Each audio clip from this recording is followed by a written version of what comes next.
Hi everyone, welcome you to another episode today. So I think many people don't understand what is hair analysis. Most of the people I talk about it is almost like completely new to them. Why am I going for a hair analysis? So it's nice to get someone specialized in this area to explain to you and I've been involved in our company for 6 years. Yeah. Our lab manager's been doing hair analysis for over 30 years, and our team probably 140 years combined experience in the hair mineral analysis. It's really wonderful. So we say that no one wants to buy anything, no one wants to be sold anything. But why am I going for a hair analysis when there's actually blood work around, right? I mean, the MDs and the naturopath doctors and also prescribe, that's what they say, oh, we will decide which is the right thing to do. But in your view, how does it work really? Yeah, so with the hair mineral analysis, what we're looking at is the body's burden of minerals, whether you're high, deficient, and we look at the ratios. So hair mineral analysis is not a diagnostic test, therefore the medical field doesn't buy into it because they only deal with diagnostic tests. So this is more of a preventative type test. Okay. So we're looking at the minerals. A hair analysis is just like getting a liver biopsy. You get the same results. And if you want to look for the minerals in the body, you can do teeth, which we'll run out of. Liver biopsy, which is very invasive. Yeah. We can do fingernails, which could be contaminated. And hair is the easiest, and it's like a memory stick. So the longer your hair, the longer ago in time it was. And if we were to cut your hair and test it at the tip versus the head, could be a 4 or 5 year difference in between. So cutting hair close to the scalp will give us the last 3 months what's chemically going on in the body, right? So last 3 months. The last 3 months Okay. of an average. So blood tests can be distorted by something that you've eaten. Blood is very good at correcting itself and cleaning itself out. So blood is accurate for 24 to 36 hours. So it depends when you get this test done. Minerals aren't stored in the blood. So we're looking at the mineral profiles. That's what we're looking at. It's a profile. So, right? So I know that. So what about the people who have no hair? They're bald, right? So then where do they cut the hair? Yeah. So we can do head hair and pubic hair. Okay. Head hair includes beard and mustache. Yeah. Right. Other hair is chest hair is old. Any other hair is contaminated. So. We look at basically the head hair or the pubic hair. Right? Yeah. So and then when they get a report, like what kind of minerals will be showing from the report, right? I mean, yeah. What type? How many types? Yeah. So we look at basically 40 different minerals. 40. Okay. And the relationship between the minerals and the profile. So we look at heavy metals. We look at nutritional. We look at electrolytes. We look at structural minerals, cofactors. So we look at a whole list of minerals, see what the profile is, and that's more of an indication of what's going on in the body.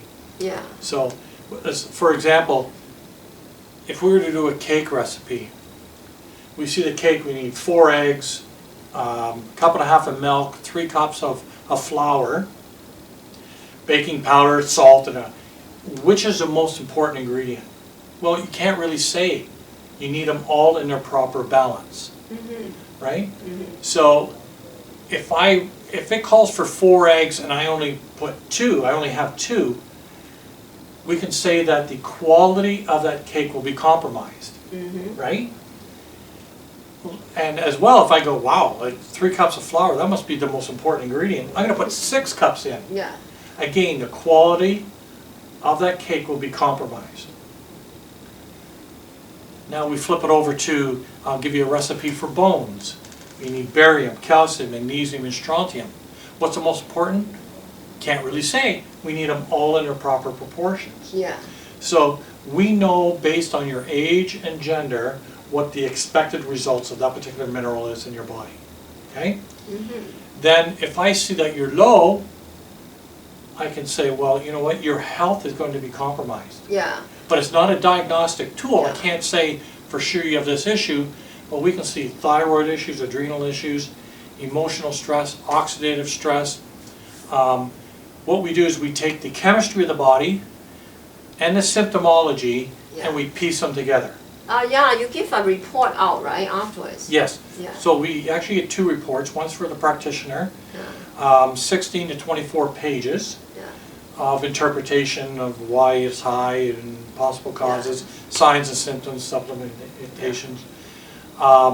And then we have a patient report, which is very, very small, right? But it explains, you know, you can't just look at one mineral and solve the problem. Right? Well, you need that's a whole why balance. we have the specialists, like the practitioners, special people trained to understand how to help people with the lacking of, say, minerals in the body.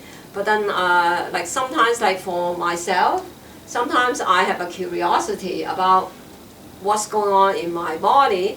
That's why we got my hair checked too. Oh, and I'm just wondering what's going on with the report, right? So it's kind of really interesting because it's like sometimes I look at information is I don't get too serious with anything. I'm just having fun with myself. Let's see what the report did right to me, right? So I did get a report and I realized, oh, they said I am a bit low on B12. I think I must be not eating enough meat because I almost vegetarian, right? So I know I need some B12, for instance. Oh, okay, that's something I know. And I look at the report, and then it reminded me I need more B12, for example. So it's not that you need to do anything about your health besides Qigong, what else, right?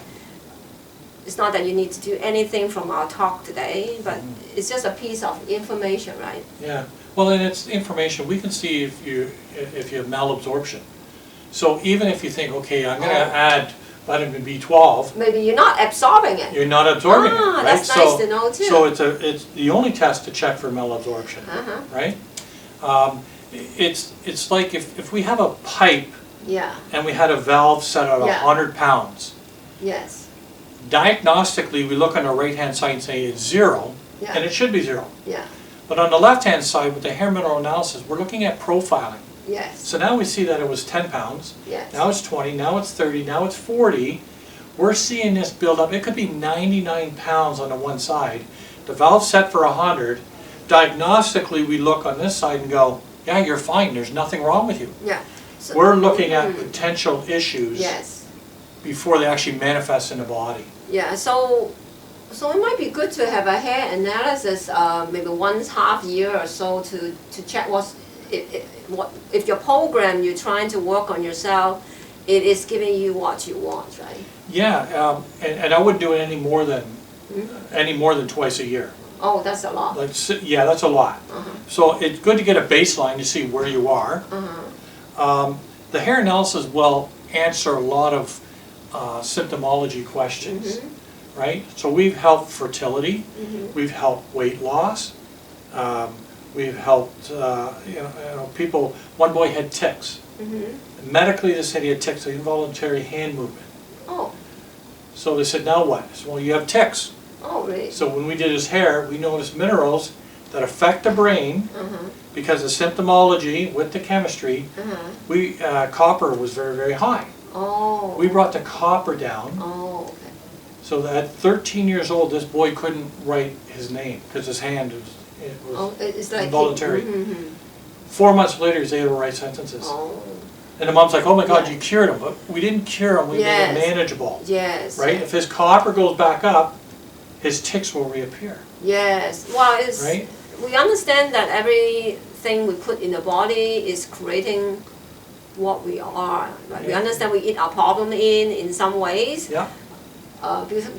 Before we eat the emotions in some ways and create problems too. So that's why balancing physically, emotional is always nice. But then what do you need? Maybe so hair is one way of doing it.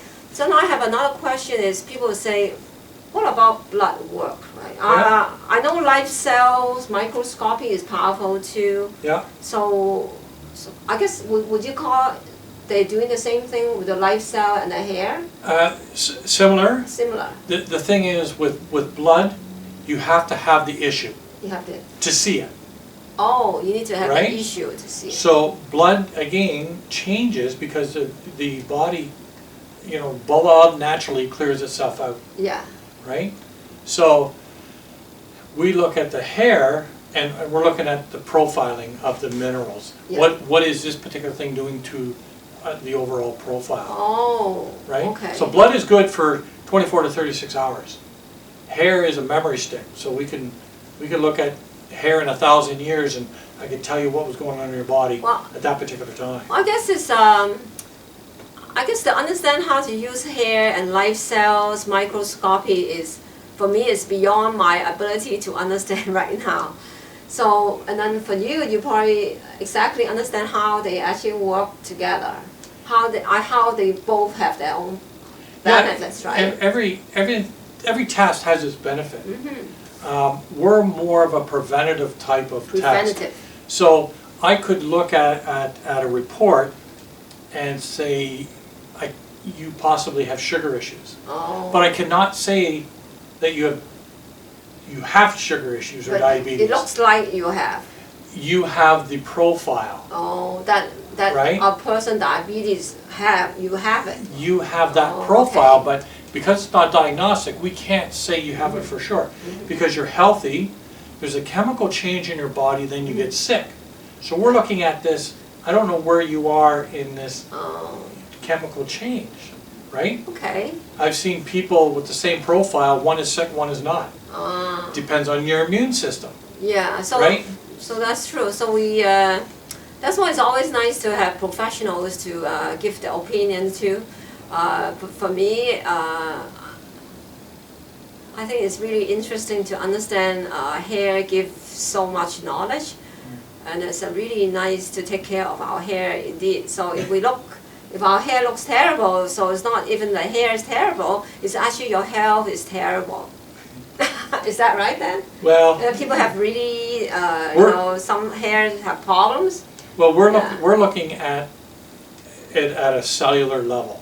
So we get deep right in. So it becomes a liquid. When we test it, it's a gas state. So then my question is, what about the hair is white? So what's minerals is missing then? Huh? Yeah, there are minerals, that different that create hair loss or that create the going gray and stuff like that. Yeah. Well, you look good in gray anyway. It doesn't matter. So. It's gray because I have kids. That's why it's gray. Oh, okay. Yeah. Okay, but it looks good anyway. It doesn't matter. Yeah. Just joking. Linus Pauling. Yeah. 2-time Nobel Prize winner. You can trace every disease, every ailment, ultimately to a mineral deficiency. And we've added that maybe a mineral surplus could also cause issues, right? And that was way back, and it's true. Yeah, we can always add like certain vegetables in our diet when we know certain minerals is lacking. So you can change your diet and then get the minerals back, or maybe. There are many ways to use the test. That's a good point, because good thing to know. We're not looking at to find out just what the problem is. Now we know what the problem is. Now we work on solutions to fix the problem. Yeah, it could be right? just a simple diet, adding a few vegetables in may solve the problems too. So. And in fact, one of our biochemists, our guys are chemists, biochemists, and doctor of chemistries.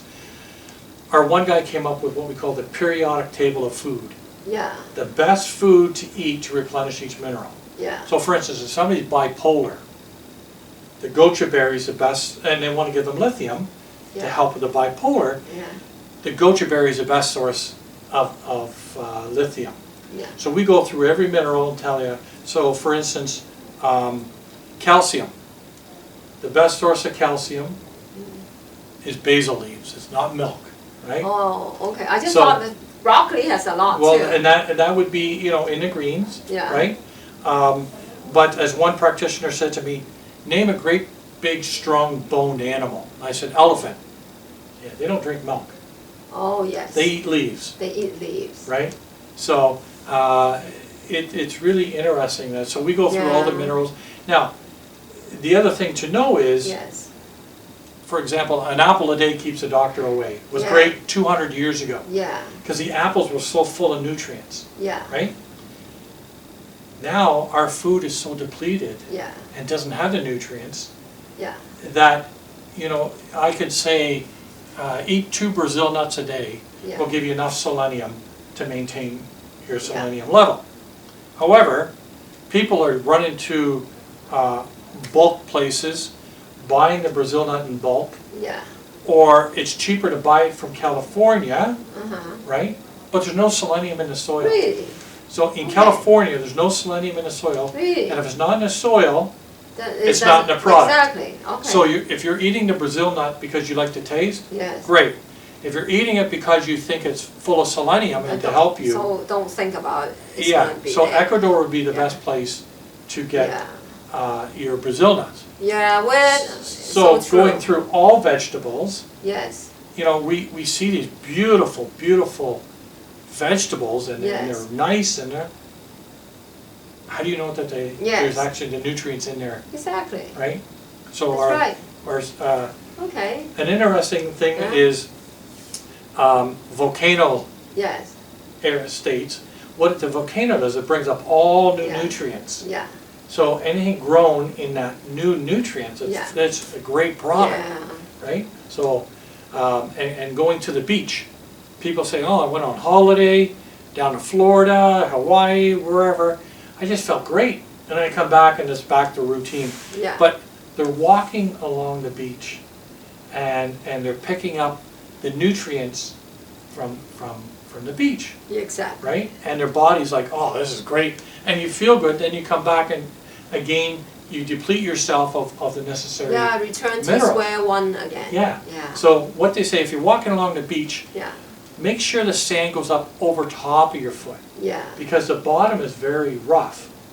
And the top will absorb more than the bottom. What so are it's good nice. tips. Yeah, so it's really interesting how how minerals affect us and how we don't really realize it. You know, until we get a hair analysis and go, wow. So one lady had asked me to look at her report, and I was just coming out of the doctor's office, and the doctor's like, I said, oh, he's the expert, not me. Yeah. Right? Our guys are the expert. I'm the sales guy. Yes. And he's like, yeah, read it. So I looked at it and I went, oh, do you have sugar issues? Yes. She's like, that is amazing. I got diabetes a year ago.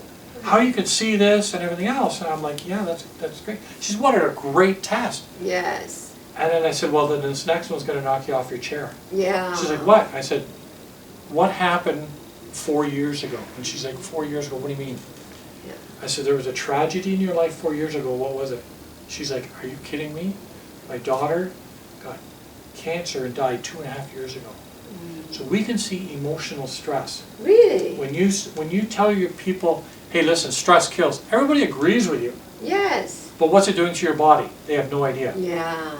So emotional stress will make you acidic. So you could see from the report to Something had happened. Think about that. Something has happened. happened. You done enough research to actually see when people was like this, they might have this, right? Well, and the profile is there. Yeah. They become acidic.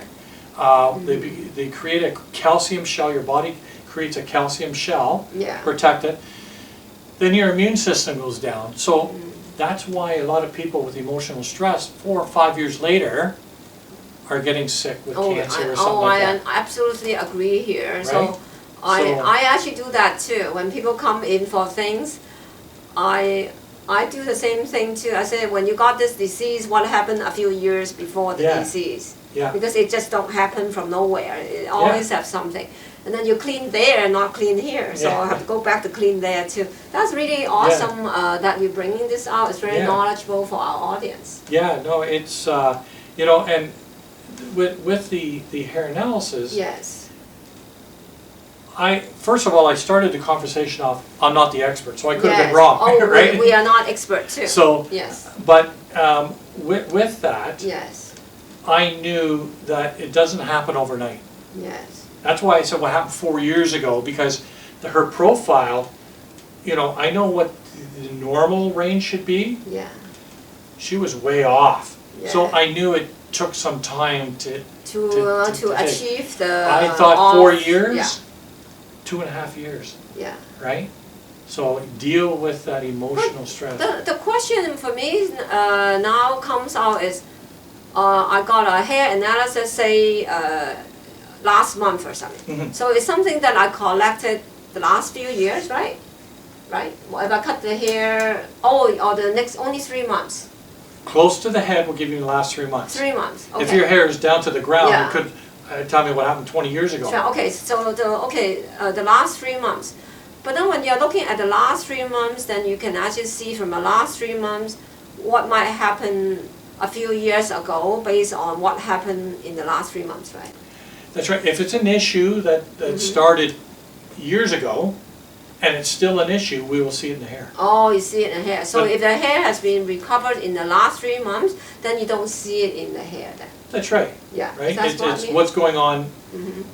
We're only looking at the balance. Oh, okay. Right? We're So profiling based on the balance. It only show up in the hair again if the issue is still around. Just thank you. And that's the beauty of the hair, is that it's preventative, and we're looking at profiling. So if there's a car Yeah. going at 100 kilometers an hour and there's a cliff in a kilometer, Yeah. I'm telling you, you may go over the cliff, but I Yeah. can't say for sure you will. Yeah. Right? Okay. Good. So, and the hair, you know, in Yeah. one of my presentation, Yeah. I go, how many people drove here? Yeah. How much fuel is in your car? Yeah. And everybody knows, Yeah. whether it's empty, full, half, three Yeah. quarters, or a quarter. Yeah. And I said, it's very important Yeah. to know how much gas is in your Yeah. car, because if you run out of gas, Yeah. you're pulling over to the side of the road, you're calling CAA or AAA, you're calling a friend, Yeah. or you're walking. Yeah. So you walk, you pick up your fuel, Yeah. you come back, or you get your friend there, you put the gas in your car, the car starts back up, and away you go, right? Yeah. And it's so important to know that they put a gas gauge there so that doesn't happen, okay? We check our oil, we check our antifreeze, our coolant in the car, Yeah. windshield washer, Yeah. uh, Tire pressure and everything else.